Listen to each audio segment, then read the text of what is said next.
Bueno, pues eh, voy a hablar un poco sobre un proyecto que hemos tenido en los últimos 3 años para investigar una zona de la Antártida, que es la región de la península antártica, la isla Shetland del Sur, que bueno, es la continuación, digamos, de Sudamérica, el punto más cercano de la Antártida a Sudamérica. Esta región es una zona de extensión y, bueno, aquí abajo en esta otra imagen podemos ver un poco la distribución de islas en esta región y un rift, que es una zona de apertura, una zona de extensión, que está separando la isla Shetland de la península antártica. A lo largo de ese rift hay una serie de volcanes. Algunos de ellos son emergidos, como la isla Penguin aquí o la isla Decepción, y otros son submarinos. Entonces, en nuestro grupo de trabajo, a raíz un poco de la erupción del Hierro, que fue una erupción submarina, pues nos llevó a pensar en cómo eran estos volcanes submarinos que tenemos en esta región. Además, entre 2014 y 2015 hubo una serie sísmica que se ubicó justamente aquí al norte del volcán Hanbak, que es uno de estos volcanes submarinos, unos 30 kilómetros al oeste de la isla de Decepción. Bueno, pues con esa sismicidad que habíamos registrado previamente, lo que hicimos fue una exploración detallada de los volcanes submarinos en esta región. Al final, debido a limitaciones, bueno, a las condiciones meteorológicas y al hielo, la presencia de iceberg en esta región, no pudimos estudiar este volcán central, sino que nos limitamos a los dos volcanes laterales, el Hanbak hacia el este y Orca hacia, Hanbak al oeste y Orca hacia el este. Y bueno, en este artículo que estoy intentando explicar, pues hicimos varias actividades, ¿no? Una de ellas fue instalar una red sísmica densa, y para eso, pues, instalamos estaciones tanto en tierra, como se ve aquí, unas estaciones diseñadas para aguantar, digamos, aguantar el invierno antártico, y autónomas en el sentido de que durante 2 años podían funcionar ininterrumpidamente. Y también utilizamos OBS, porque es fundamental, ya que el objeto de estudio, los volcanes, están en el fondo marino, ¿no? Entonces utilizamos sismómetros de fondo marino diseñados especialmente para funcionar. Se dejan caer en la columna de agua, se acoplan al fondo marino y funcionan como una estación sísmica más, ¿no? Con toda la complejidad que tiene el trabajar a 1 kilómetro o 2 kilómetros de profundidad bajo el agua. A ver. Este es el esquema de la red sísmica. Pues bueno, tenemos las estaciones en tierra marcadas con triángulos, las estaciones submarinas, OBS, marcadas con círculos, y en esta región, que es justamente el volcán Orca, el volcán submarino, la cubrimos especialmente con una alta densidad de estaciones. Aquí tenemos la distribución de estaciones, es una red de unos 20 kilómetros de longitud, con unas 16 estaciones en esa región, distribuidas en la región. Bueno. Además, hicimos varios estudios de geofísica, con geofísica marina, desde un buque que utilizamos en la campaña 2019, el buque Sarmiento de Gamboa, un buque español, y en la 2020 el Hespéride. En los dos buques hay instrumentos que nos permiten hacer mediciones de campo magnético, de gravedad, de la batimetría, de la forma que tiene el fondo marino, también de la estructura de la capa de sedimentos, y además, adicionalmente, en 2019 hicimos perfiles de sísmica activa, utilizando un airgun, un cañón de aire. Y aquí está un poco el esquema de las zonas que exploramos. Pues bueno, la zona de Hanbak, al este, en la zona oeste de la región de estudio, la zona de Orca. Y bueno, desgraciadamente, como comentaba, esta región estaba demasiado cubierta por hielo y no pudimos hacer ninguna exploración específica. A ver, ¿por dónde? Bueno, aquí se ve un ejemplo de los terremotos que hemos registrado con esta red sísmica y las localizaciones preliminares de los 11 primeros meses de registro, ¿no? Al final, la red ha estado instalada durante prácticamente 20 meses, o sea, casi 2 años. Y el nivel de sismicidad, bueno, aquí se ve que hay unos cuantos terremotos, pero bueno, registramos en estos primeros meses pues del orden de 200 o 300 terremotos. el umbral de detectabilidad obviamente es muy bajo, es mucho más bajo de lo que suele ser en esta región, porque digamos, en condiciones normales solo hay una estación sísmica situada en este punto de aquí, y esa es la única que está hoy en día también. Bueno, aquí vemos el resultado del estudio de la batimetría, ¿no? Aquí vemos la estructura, la topografía del volcán Orca, bueno, tanto desde arriba como en vistas laterales, ¿no? Y vemos que es una caldera que tiene unos 7 kilómetros de diámetro, unos 800 metros de elevación. Aquí vemos la estructura del volcán Hambach. También tiene una caldera, pero parece ser más antigua porque está rota, digamos, está partida por esta estructura lineal que se asocia con emisiones del Riff, ¿no? Aquí vemos algunos resultados del perfilador de sedimentos, de cómo es la estructura de sedimentos. Esto, bueno, nos da, combinado con el estudio de la batimetría, lo que estamos intentando es ver cuál es la distribución de productos volcánicos en la superficie de estos volcanes, ¿no? Un poco reconstruir su historia eruptiva. Aquí tenemos anomalías gravimétricas que nos dan idea de cómo se distribuye la masa, la densidad, de dónde hay cuerpos de mayor densidad o menor densidad a lo largo de esta región. Y bueno, el principal resultado es que hay una variación a lo largo del rift que nosotros asociamos con cambios en el espesor de la corteza. También aquí tenemos las anomalías magnéticas, obtenidas a partir de los estudios hechos desde el barco de geofísica marina, y vemos que el rift, toda la zona del rift tiene anomalías magnéticas altas, positivas, lo cual nos sugiere que hay, pues bueno, hay material caliente cercano a la superficie. Bueno. Aquí vemos algunos resultados de la sísmica activa, ¿no? De la exploración sísmica. Por ejemplo, pues vemos la presencia de algunas fallas, de algunas zonas de coladas de lava, de diques. Esto ahora mismo está en elaboración y estamos tratando de reconstruir, pues bueno, un modelo tridimensional de la estructura del volcán. Y también hicimos algunas explosiones, algunos de los disparos estaban pensados para hacer estudios de refracción y obtener una tomografía sísmica.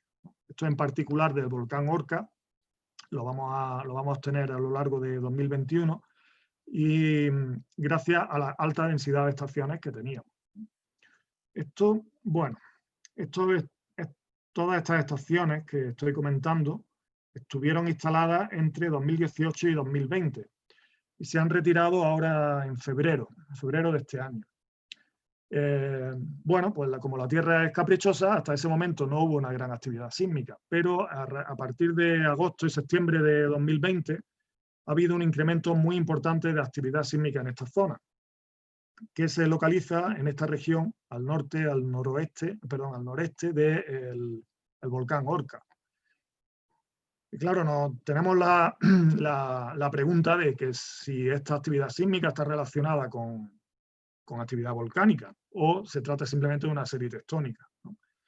Desgraciadamente, en este caso, al no haber esta densidad de estaciones sísmicas, porque en la actualidad disponemos de una estación sísmica en la base Carlini, una base argentina, una estación sísmica en la base Esperanza, aquí en la punta de la península antártica, y otra estación sísmica en la isla de Decepción.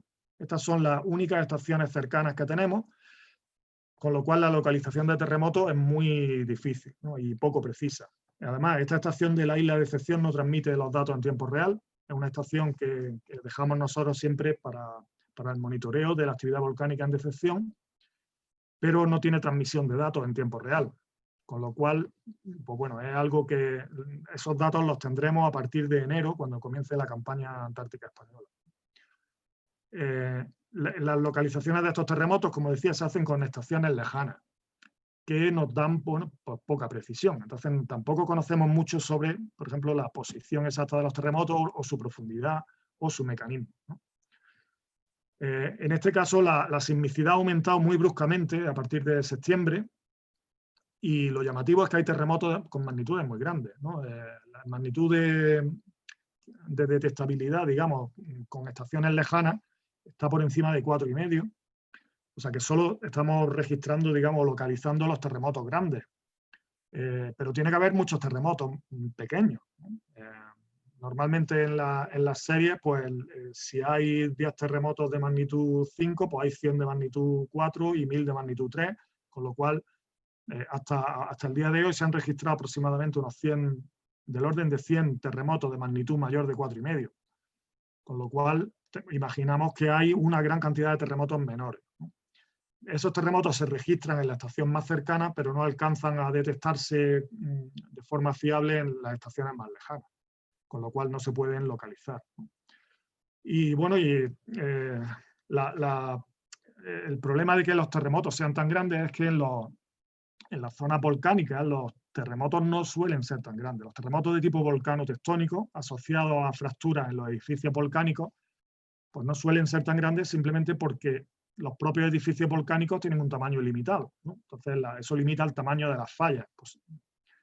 Pero en este caso podría tratarse de terremotos de tipo distal, o sea, de una actividad sísmica disparada por la actividad volcánica, pero producida en un ambiente tectónico, un ambiente con fallas preexistentes, ¿no? En este caso estamos en un rift y es una zona de extensión en la que existen fallas paralelas al rift que tienen un comportamiento de falla normal, ¿no? Lo que ocurre es que la actividad en esas fallas podría haberse disparado a raíz de actividad volcánica. Eso, bueno, nosotros lo observamos en la actividad que he descrito antes, en 2014-2015, que ocurrió un poco más al sur. Ocurrió aquí frente a la isla Livingston y observamos ese fenómeno. Ocurrió una intrusión magmática en la isla de Decepción y una serie de terremotos en una zona relativamente lejana. El mismo proceso podría estar ocurriendo aquí. Lo que pasa es que, bueno, hasta que no tengamos más datos, no va a ser posible distinguir el tipo de terremoto o el mecanismo de los terremotos.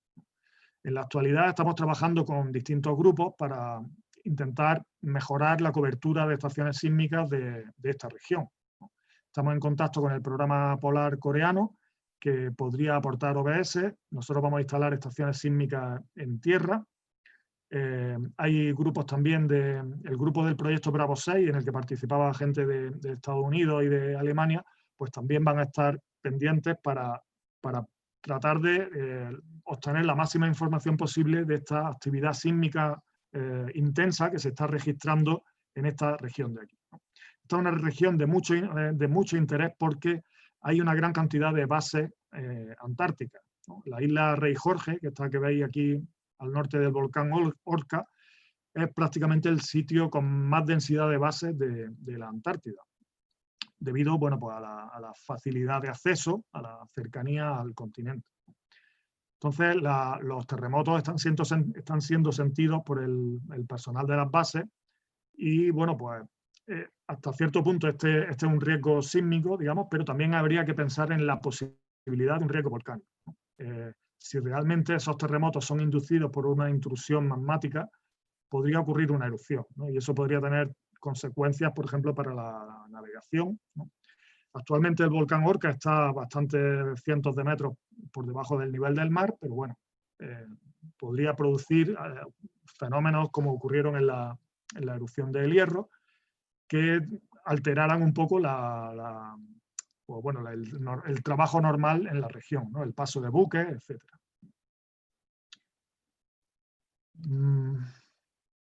Bueno, hasta aquí no sé qué más contar de este. Muchas gracias, Javier, por tu descripción de lo que está sucediendo y del trabajo que han realizado. Algunas dudas que el público podría tener.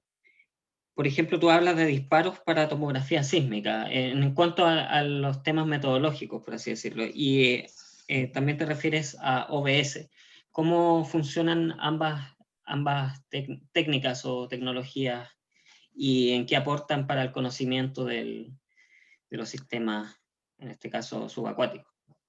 Vale, pues bueno, la tomografía es un concepto que, bueno, nos es familiar digamos, de la medicina, ¿no? Cuando nos hacemos un TAC, nos estamos haciendo una tomografía de alguna parte del cuerpo, ¿no? Lo que se hace es utilizar fuentes conocidas de ondas ondas acústicas o electromagnéticas, y receptores, para ver cómo se comportan las ondas a través del medio que están atravesando. Nuestra idea, lo que se ilustra aquí en la imagen de la derecha, es que los perfiles negros indican puntos en los que nosotros hemos hecho disparos, ¿no? Un disparo significa que hemos liberado energía acústica en el agua, que se propaga como ondas elásticas hasta el fondo marino y ahí se transforma en ondas sísmicas.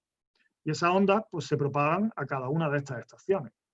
Si en alguna región tenemos zonas en las que hay baja velocidad, por ejemplo, cuando hay una acumulación de magma o de fluido, eso produce que las ondas se propaguen más lentamente. Con lo cual, habría una diferencia entre los tiempos de llegada a lo largo de los distintos trayectos.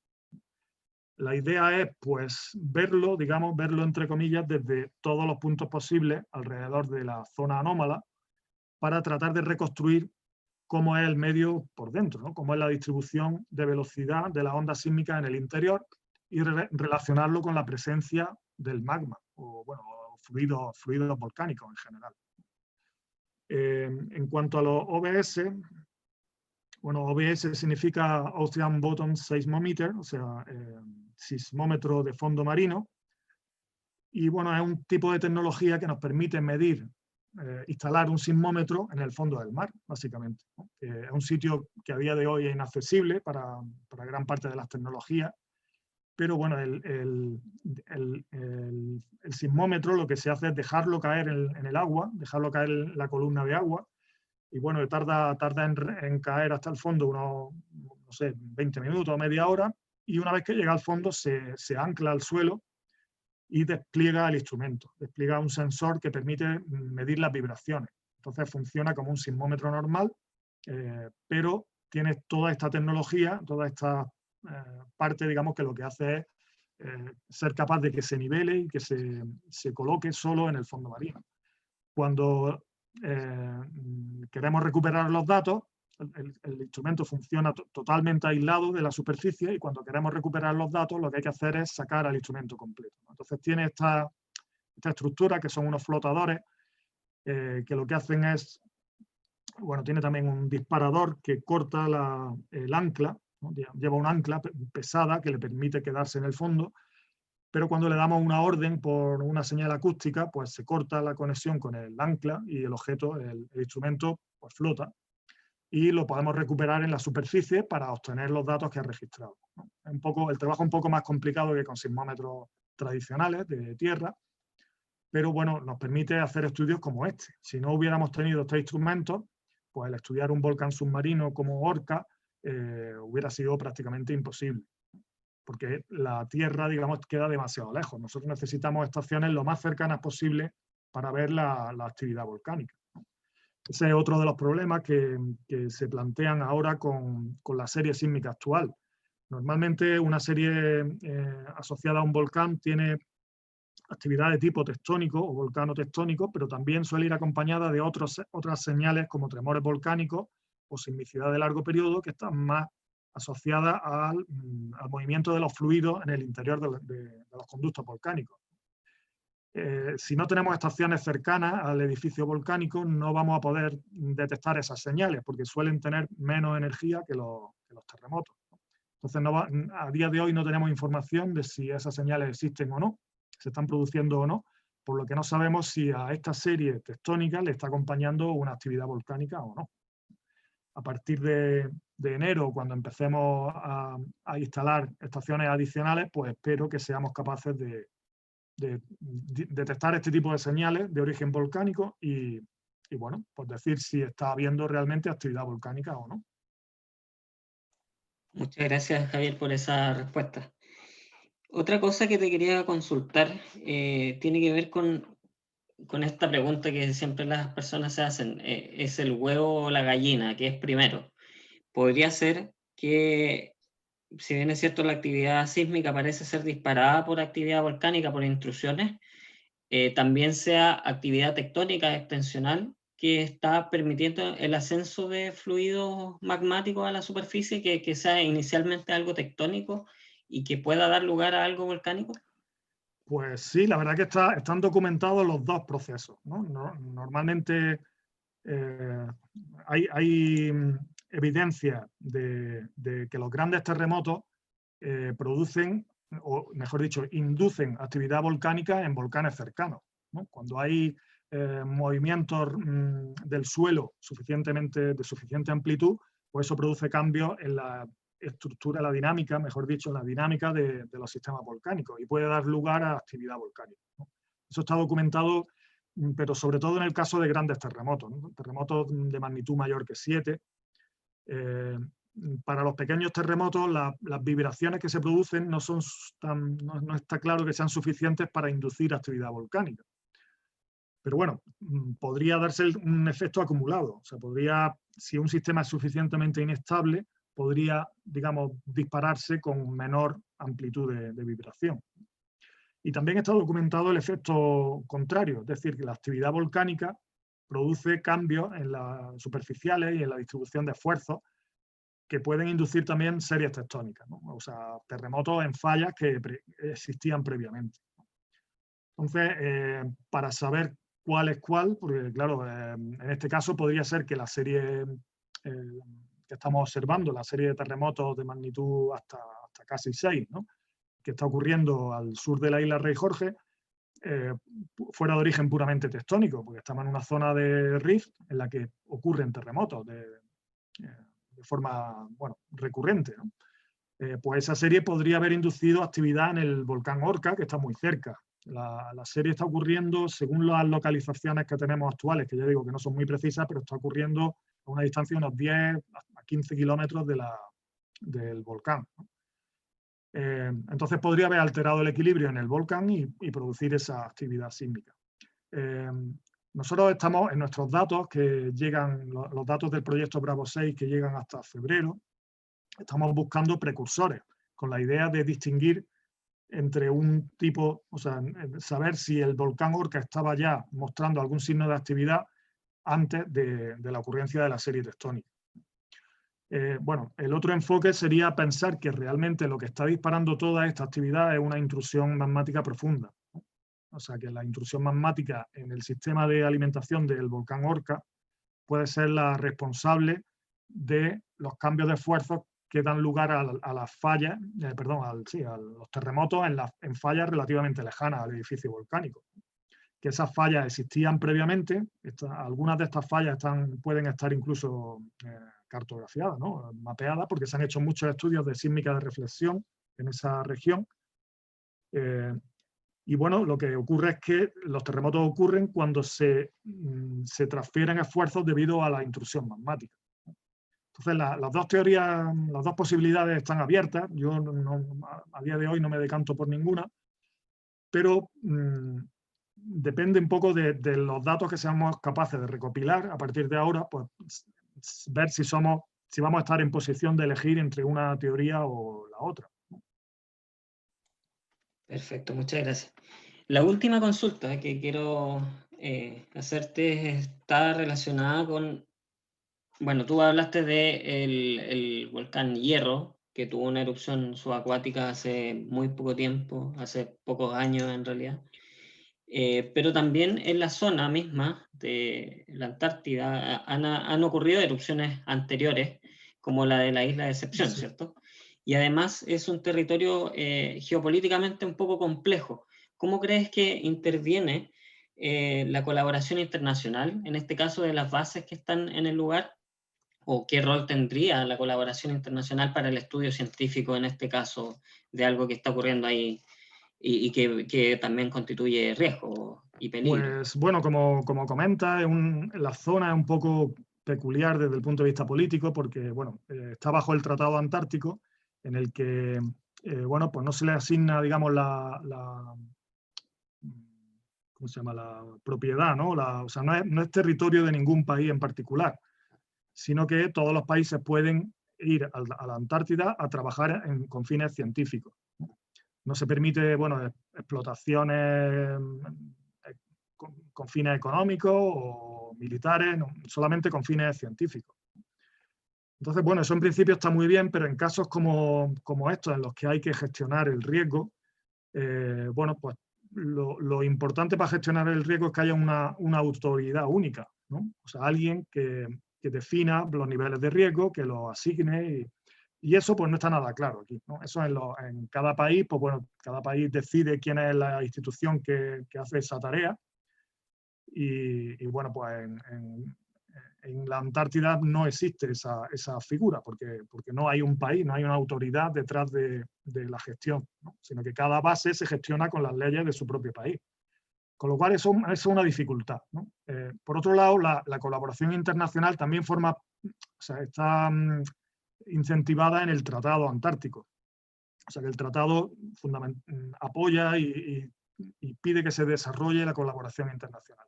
Cualquier actividad que se haga con miembros de otros países, pues siempre es bienvenida desde el punto de vista del Tratado Antártico. Entonces, en ese sentido, claro, la colaboración internacional es muy buena para la ciencia, ¿no? O sea, el que podamos compartir recursos. En esta región en particular, pues hay países que tienen varias bases que pueden aportar logística, ¿no? Medios logísticos, que tienen buques, que tienen personal, ¿no? Entonces, a la hora, por ejemplo, en nuestro caso, nosotros que trabajamos con sismómetros, pues puede ser muy útil a la hora de mantener estaciones sísmicas, de hacer exploraciones de geofísica marina, ¿no? Entonces, el proyecto que nosotros hemos desarrollado en estos últimos 3 años, del que he hablado, pues era efectivamente un esfuerzo internacional. Teníamos pues colaboración con gente de grupos de Estados Unidos, de Alemania, de Italia, de Argentina, había investigadores, en fin. Lo que pasa que digamos, la implicación se debería hacer un poco también a nivel de gestión y de logística de las bases, ¿no? Para que realmente hubiera un apoyo importante, ¿no? El problema de la gestión va a seguir estando ahí porque, bueno, nosotros en el caso de España tenemos un plan de gestión para la isla de excepción que está aprobado por el grupo de trabajo de gestión de la isla de excepción, ¿no? Pero no existe un plan, por ejemplo, para el caso de una erupción en Orca. No existe un plan de gestión, ¿no? No se sabe pues, quién es el encargado de dar una alerta, en qué se tiene que basar esa alerta, ¿no? Esto, bueno, nosotros hemos trabajado mucho en esto en los últimos 15 o 20 años, pero enfocado siempre a la isla de excepción, pues simplemente porque España tiene una base allí y nos sentimos más implicados, ¿no?